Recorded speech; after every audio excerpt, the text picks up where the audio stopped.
Terima kasih Anda masih bersama kami dalam NTV Today. Pemirsa, aglomerasi Jabodetabek JUR disiapkan sebagai kawasan strategis nasional yang menyumbang lebih dari 20% PDB Indonesia dan menjadi pusat ekonomi serta koridor utama infrastruktur. Seiring pemindahan ibu kota ke IKN dan lahirnya Undang-Undang Daerah Khusus Jakarta, aglomerasi menjadi mandat penting untuk mewujudkan integrasi transportasi, tata ruang, infrastruktur dasar, dan pelayanan publik lintas provinsi. Aglomerasi Jabodetabek JUR juga mencakup berbagai isu strategis, mulai dari mitigasi risiko iklim, urban sprawl, hingga tata kelola antar wilayah. Kita akan membahasnya bersama dengan Profesor Delik Hudala, pakar perencanaan wilayah dan Kepala Pusat Riset ITB. Halo, selamat siang Prof. Bagaimana kabarnya? Baik. Kabar baik ya. Baik, Prof, kita berbicara tentang aglomerasi. Kalau bisa dijelaskan bagaimana secara sederhana agar masyarakat lebih memahami seperti apa aglomerasi itu? Ya, aglomerasi itu bahasa sederhananya mengumpul gitu ya. Mengumpul atau mengelompok gitu ya. Jadi sebagaimana layaknya kalau dalam geologi itu batuan bisa mengumpul, membesar, lalu juga dalam ekonomi sebetulnya industri bisa mengumpul gitu ya, mengklaster. Nah, demikian halnya kota gitu ya. Kota itu bisa mengumpul, dia berdekatan sehingga dia bisa menjadi energi yang lebih besar begitulah kalau mengumpul secara spasial. Artinya seberapa penting sebenarnya pembentukan aglomerasi ini di beberapa penyusunan kota-kota ini yang tadi seperti sudah Prof sampaikan? Ya, pertama bahwa sistem kota itu beragam ya. Ada kota yang sangat besar, menengah, kecil. Sesungguhnya wilayah atau negara yang baik itu yang bisa memiliki sistem yang seimbang lah, besar, kecil gitu.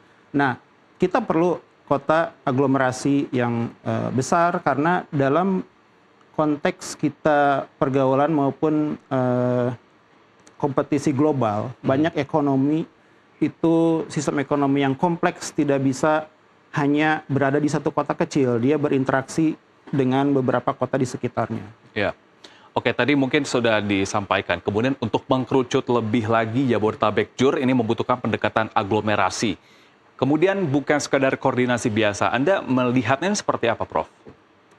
Ya, pertama sebetulnya konsep Jakarta dan sekitarnya ini sebagai suatu kesatuan. Ini mungkin tidak baru ya. Kalau di era modern itu mungkin sejak era 60-an. Ya. Lalu muncul konsep metropolitan gitu ya. Nah, itu suatu awal. Tetapi kita memahami kenapa ini bergeser gitu ya. Terlepas memang biasa kebijakan itu ada pergeseran. Tapi kalau kita bandingkan metropolitan itu memang sejarahnya itu lebih kepada statistical area sebetulnya ya, wilayah sensus gitu, yang mungkin tidak punya narasi kebijakan yang spesifik secara ekonomi gitu ya. Lalu sebetulnya sebelum aglomerasi terkait Jakarta dan sekitarnya itu muncul juga konsep mungkin kita tahu zaman Gubernur Sutioso. Megapolitan gitu ya. Dan itu mungkin agak loncat sebetulnya karena waktu itu di megapolitan didefinisikan sebagai kota berpenduduk lebih dari 10 juta. Padahal megapolitan itu adalah interaksi antar kota gitu ya. Jakarta, Bandung itulah megapolitan. Ya. Nah, sekarang dengan aglomerasi kita melihat mungkin dia akan lebih punya nyawa lah harapannya ya, karena tidak sekedar area, bahwa dia itu bisa mengkonsolidasi sebagai suatu kekuatan dari negara ini gitu ya dalam pembangunan kota, wilayah dan persaingan global gitu. Mungkin itu harapannya. Oke, artinya ini juga bisa menjadi penyanggah kota Jakarta sendiri atau seperti apa sebenarnya dari konsep aglomerasi ini? Nah, sebetulnya ada yang menarik ya kalau kita berkaca dari apa yang selama ini kita gunakan kawasan metropolitan. Ya. Karena ada kesan ada kota inti, lalu sekitarnya sebagai satelit begitu ya. Yang itu dalam era desentralisasi tidak selalu nyaman gitu ya. Untuk daerah sekitarnya hanya sebagai penyangga. Dengan aglomerasi itu sebenarnya mengumpul, semua orang itu bisa sama. Kita mengumpul, membesar bersama gitu ya, berinteraksi bersama. Mungkin itu diantara salah satu kelebihan lah ya mungkin ya yang diharapkan. Ya, kemudian ini setelah adanya perpindahan IKN, Jakarta ini berubah status dan bagaimana kaitannya dengan munculnya konsep aglomerasi? Ya kalau kita berbicara pemindahan ibu kota, sebetulnya mungkin dalam pergerakan atau pembangunan berbagai negara dalam jangka puluhan ratusan tahun itu biasa gitu ya. Dan mungkin kita termasuk yang terlambat secara negara yang sebesar ini. Jadi kita melihatnya perspektifnya yang luas gitu ya, bahwa kita ini sudah berapa lama gitu ya merdeka, bahkan sejak Belanda pun sudah ada rencana pemindahan. Jadi pertama itu hal biasa, tetapi dalam konteks perubahan dia status menjadi bukan ibu kota, tentunya setidaknya bagi keperluan administrasi dan pembangunan itu bisa menyisakan suatu PR besar lah. Bagaimana dia relasinya dengan nanti ibu kota baru dan seterusnya, dan apakah perannya bergeser, ditingkatkan atau menurun gitu ya. Di situ mungkin kepentingan secara pembangunan dan politik ya, bagaimana konsep ini menjadi penting pada momentum ini gitu. Ya. Tadi ada hal yang menarik juga ketika memang sudah adanya rancangan IKN begitu ya, ibu kota negara, dan ini Jakarta akan menjadi daerah khusus Jakarta, sudah bukan DKI lagi. Kemudian dari adanya perubahan status berubah dari ibu kota menjadi khusus, Anda melihatnya dari aglomerasi ini akankah tetap sama eksistensinya kota Jakarta dan sekitarnya atau seperti apa? Ya, mungkin dalam jangka pendek nanti jika undang-undang ini bertahap diterapkan gitu ya, mungkin saja ada efek kejut gitu ya, secara pembangunan jangka pendek yang berjalan di Jakarta. Namun dari berbagai kajian yang kita lakukan ya di negara-negara yang memindahkan ibu kota, bahwa setelah sekian lama sebetulnya dampaknya tidak begitu signifikan dalam jangka panjang gitu. Tapi ini bisa dijadikan momentum untuk memperbaiki pengelolaan maupun perencanaan kota gitu ya, agar bisa lebih baik. Mungkin lebih baiknya momentumnya apa, bahwa sekarang Jakarta dan sekitarnya didorong untuk berpikir lebih punya visi. Ya, ini sudah bukan ibu kota lagi, jadi tidak bisa ngekor-ngekor lagi gitu ya. Harus punya visi seperti apa, dan mungkin juga momentum Jakarta dan sekitarnya bisa berpikir lebih bersama yang selama ini sering konflik begitu ya. Itu saya kira. Oke, Prof, seandainya dari aglomerasi ini tidak terwujud, apakah ada dampak yang besar? Ini terkait dengan kota-kota lainnya seperti tadi sudah dikatakan ada Jabodetabek Jur. Bagaimana? Dampak ke wilayah sekitarnya ya. Betul. Mungkin ya. Ya, tentu saja punya potensi ya, baik dia tantangan maupun peluang bagi daerah dan sekitarnya. Apa yang menjadi, saya kira mungkin ada dimensi positif bagi daerah sekitar Jakarta yang selama ini seolah ngekor ke Jakarta, dengan aglomerasi nanti berbentuk dewan gitu, yang kalau kita lihat di diskusi peraturan undang-undangnya di dalam yang di-lead oleh Kemdagri, itu akan ditunjuk oleh presiden gitu ya. Artinya dia punya unsur kekuatan ranah pusat, tidak hanya sekedar kerjasama antar daerah gitu. Dari situ mungkin punya akses lebih bagi daerah untuk bisa berperan lebih besar lah dalam membangun kawasan sekitar Jakarta, karena tidak hanya bergantung ke Jakarta, tapi ada kalaupun tidak intervensi, ada fasilitasi pemerintah pusat. Mungkin itu harapannya ya. Oke, tapi Prof Delik begini, terkait dengan aglomerasi dari satu wilayah, apakah akan ada timbul kecemburuan sosial juga di antara wilayah yang lain? Coba bisa dikatakan Jabodetabek Jur, kemudian juga kita mungkin beralih di daerah Jawa juga, Jawa Tengah dan juga di Jawa Barat. Kemudian Anda melihatnya seperti apa dari ketimpangan dan juga kecemburuan sosial dari sejumlah kota aglomerasi ini? Ya, sekarang ini pertanyaan yang kritis, yang menarik ya. Karena memang kawasan aglomerasi sesungguhnya tidak hanya Jakarta dan sekitarnya. Mungkin banyak dari, bahkan istilah aglomerasi itu sebenarnya lebih umum dari metropolitan. Sebelumnya pun kita sudah mendeklar ada 10 kawasan metropolitan. Jadi kalau dikatakan ke sana bahwa bagaimana dampak ke wilayah lainnya, betul gitu. Tapi bisa positif, bisa negatif saya kira ya. Bisa juga ini adalah peluang bagaimana dari praktek aglomerasi ini bisa di-upscale menjadi kebijakan nasional bagaimana menata metropolitan secara lebih baik gitu. Katakanlah jangan dilihat aglomerasi Jakarta sebagai privilege, tetapi ini ruang kasus. Kalau dari sini kita bisa belajar bagaimana untuk se-Indonesia gitu. Kemudian ini dari tadi sudah disampaikan terkait dengan pentingnya aglomerasi. Kalau dilihat dari Undang-Undang DKJ, kawasan aglomerasi ini seperti apa, Prof? Daerah khusus Jakarta. Daerah khusus Jakarta.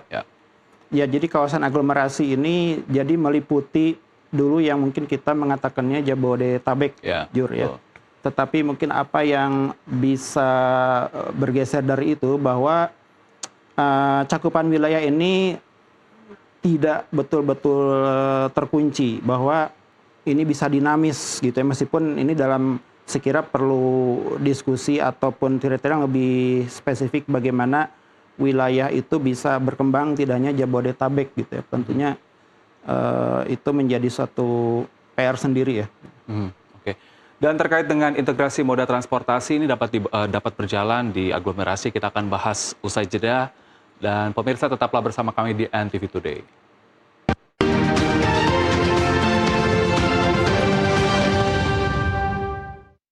Terima kasih Anda masih bersama kami dalam NTV Today. Pemirsa, kita akan lanjutkan perbincangan bersama dengan Prof. Delik, Kepala Pusat Penelitian Infrastruktur dan Kewilayahan ITB terkait dengan aglomerasi.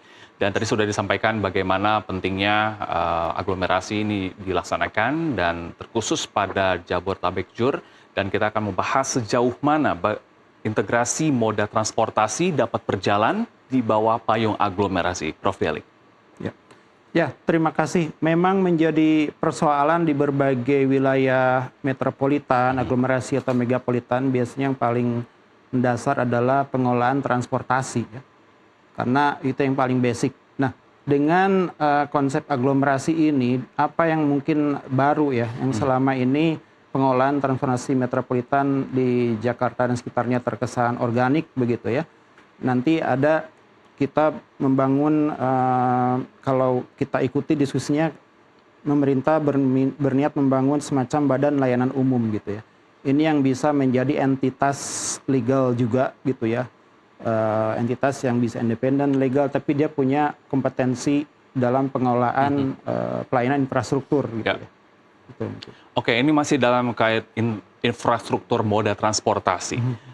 Kita mengetahui bahwa di Jakarta sendiri memiliki transportasinya masing-masing. Seperti ada LRT, MRT, dan juga ada Transjakarta. Kemudian juga dari Bogor ada KRL. Kemudian ada beberapa kota-kota lain yang mempunyai moda transportasi masing-masing. Anda melihat dari ada konsep aglomerasi ini, dengan karakteristik transportasi yang masing-masing di wilayah Jakarta, Bogor, Tangerang, dan lainnya, ini Anda melihat seperti apa?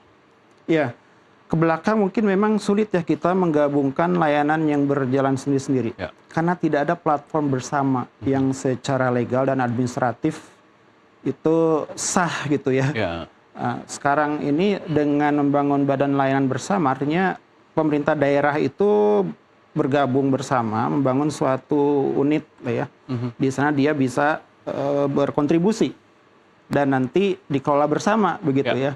Nah, sehingga tidak ada lagi merasa ini urusan claiming saya. Antara tidak satu ada claiming, dengan lain karena gitu ya. Ini entitas bersama gitu. Yang dulu sulit ditemukan gitu ya, karena kalau kembali ke undang-undang dasar maupun undang pemerintah, memang pemerintah daerah itu terkondisi berjalan masing-masing gitu. Kalau tidak ada entitas bersama ini. Oke, tapi artinya gini, kalau misalnya terkait dengan moda transportasi di daerah Jabodetabek dan Jur ini, apakah Anda sudah melihatnya ini sesuai dengan konsep yang seharusnya digunakan oleh masyarakat luas, tidak hanya terpusat di Jakarta, tetapi juga di seluruh kota-kota lainnya di sekitar Jakarta? Ya, ini diantara sebetulnya kalau menurut saya fundamental ya. Bagaimana kita membalik paradigma seolah-olah Jabodetabek itu adalah Jakarta dan sekitarnya. Bahwa dalam konteks tadi saya sampaikan pembangunan wilayah atau persaingan global ini itu sebetulnya seperti tubuh gitu ya. tidak ada yang lebih dominan gitu ya? Karena atau satu kesatuan. satu kesatuan gitu. Nggak bisa mengatakan wajah lebih penting daripada kaki dan seterusnya. Itu sebetulnya yang diharapkan, saya harap gitu ya, dengan konsep aglomerasi ini lebih memungkinkan karena tidak lagi ada keterpusatan secara spasial, tetapi memang mungkin Jakarta punya kelebihan dalam konteks katakanlah finansial gitu ya.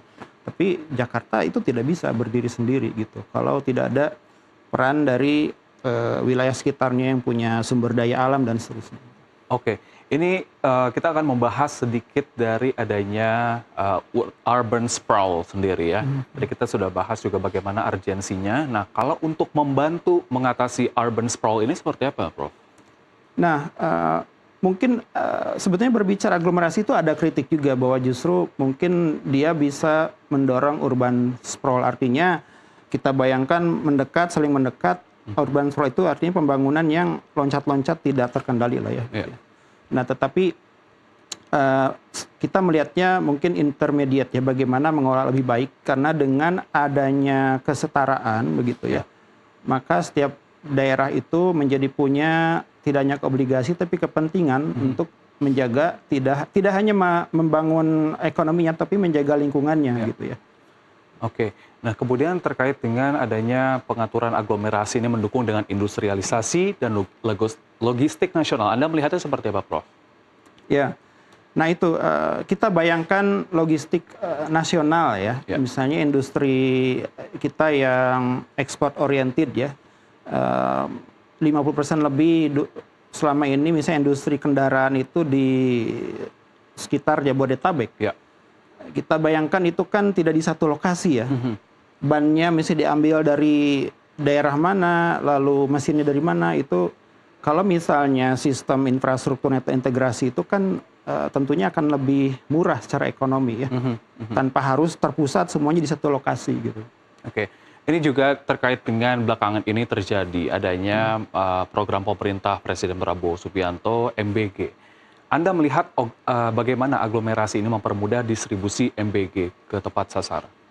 Ya, saya kira yang seharusnya dengan konsep aglomerasi ini kan kita melihat juga tidak hanya kesetaraan tapi keadilan spasial ya, keadilan ruang, artinya ada distribusi pelayanan begitu ya.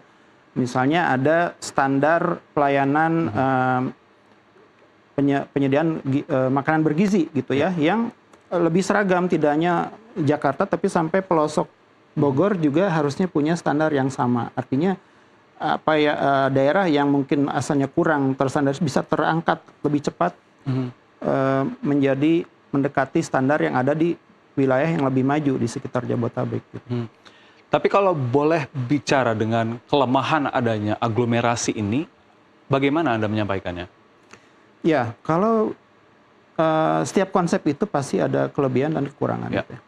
Di antara memang aglomerasi ini tadi saya sampaikan dia mengumpul secara ruang begitu ya.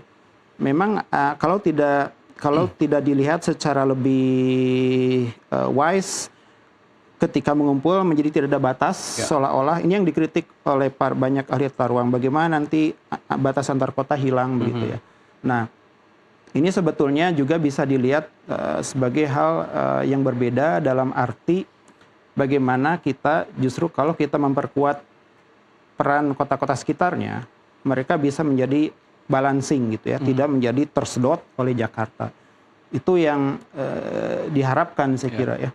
Karena dalam sejumlah hal keniscayaan bahwa ekonomi yang kompleks itu akan mengumpul. Gitu. Kita tidak bisa melawan itu. Gitu. Dan artinya Anda menegaskan bahwa dengan adanya konsep aglomerasi ini tidak juga menghilangkan karakteristik antara kota satu dengan kota lainnya, seperti itu? Betul, itu yang diharapkan. Jadi jangan sampai aglomerasi sekedar saling mendekat atau karena sama, tapi harus karena saling melengkapi. Itu saya kira yang harus diharapkan. Kalau saling melengkapi, menjadi supply chains gitu ya, keterkaitan, maka itu akan lebih menjaga redistribusi dalam wilayah itu. Oke, terakhir Prof, untuk harapannya agar aglomerasi ini bisa langsung dapat secara cepat begitu ya dilaksanakan di sejumlah kota, terlebih di Jabodetabek Cur, seperti apa? Ya, mungkin pertama kita melihat aglomerasi ini sebagai salah satu wahana lah ya dalam bagaimana kita menata kota lebih baik pada suatu momentum sekian tahun ke depan gitu, yang tentu kota ini akan terus berkembang. Nah di sana memang dalam konteks ini, pergeseran ini yang saya harap bisa dipersiapkan dengan baik itu adalah pergeseran transisi ya antara pemerintah pusat dan daerah.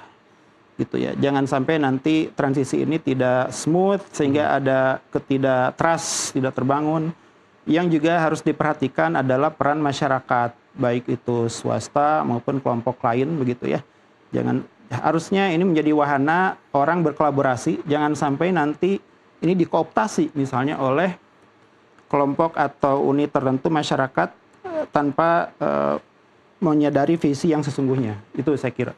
Baik, tentunya dari pembahasan ini kita menegaskan aglomerasi Jabodetabek CUR bukan hanya konsep perencanaan, tetapi juga platform koordinasi yang krusial untuk mencegah tumpah tindih kebijakan, mendorong pemerataan layanan, mempercepat proyek strategis nasional, serta membangun konektivitas yang terintegrasi. Terima kasih Prof. Deli, Kepala Pusat Penelitian Infrastruktur dan Kewilayahan ITB untuk waktunya di NTV Today. Sehat selalu, Prof. Terima kasih.